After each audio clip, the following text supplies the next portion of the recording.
I published earlier today, November 1st, a new post discussing my trades over the past few days. My blog post can be found in my profile page here at YouTube. Just click South Gen and it'll take you to that page.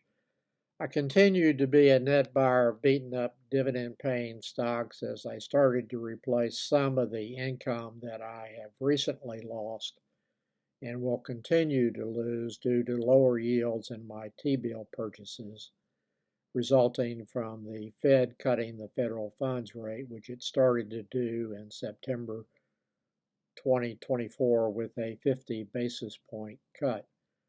Treasury bills are a significant allocation in my portfolio.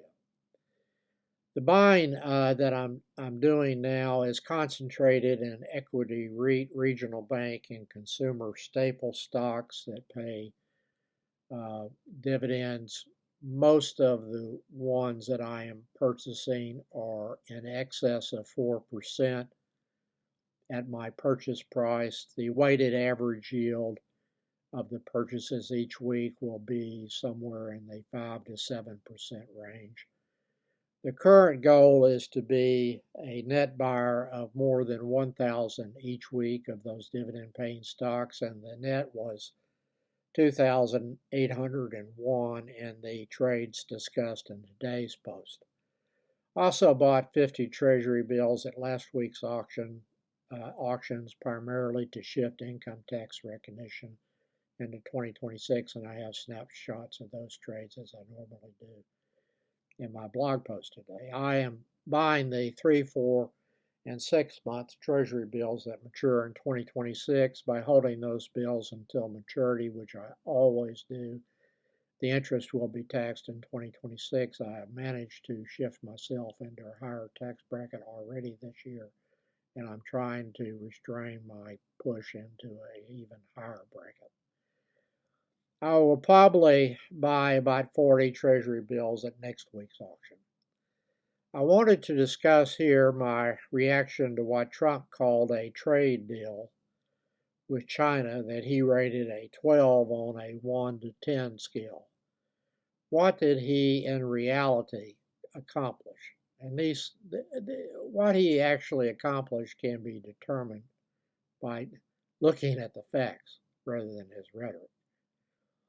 In 2024, the U.S. exported 26.1 million metric tons of soybeans to China. Remember that number, 26.1 million, before Trump became president. According to Bessett, China agreed to purchase over the next 3 years, starting in 2026, at least 25 million metric tons, or a return to the status quo that existed prior to Trump's second term. And that assumes that China actually does purchase that amount over the next 3 years, and nothing happens that causes another trade rift with China. Due to Trump's trade war, the U.S. soybean farmers lost more than one half of their soybean exports to China in 2025. And Trump's trade wars with China that started during his first term have led to a permanent decrease in the U.S. farmers' export market share to China, which will only accelerate in the years to come. China has concluded that it cannot depend on the U.S. for its food security based on the actions of President Trump during his first term, and made even more clear to the Chinese leaders during his second term. Quoting from a farm article that I've read, in 2016, the U.S. sold nearly as many soybeans to China as Brazil did. Now Brazil controls 3 times as much of the Chinese market, and that was referring to late 2024 before Trump became president. Trump started his trade war early in his first term that resulted in China shifting soybean purchases to Brazil. What would you do if you were in charge with China and you had to deal with Trump? buy more from the U.S. or start to spread out more farm product purchases among other countries like Brazil and Argentina to reduce reliance on the U.S.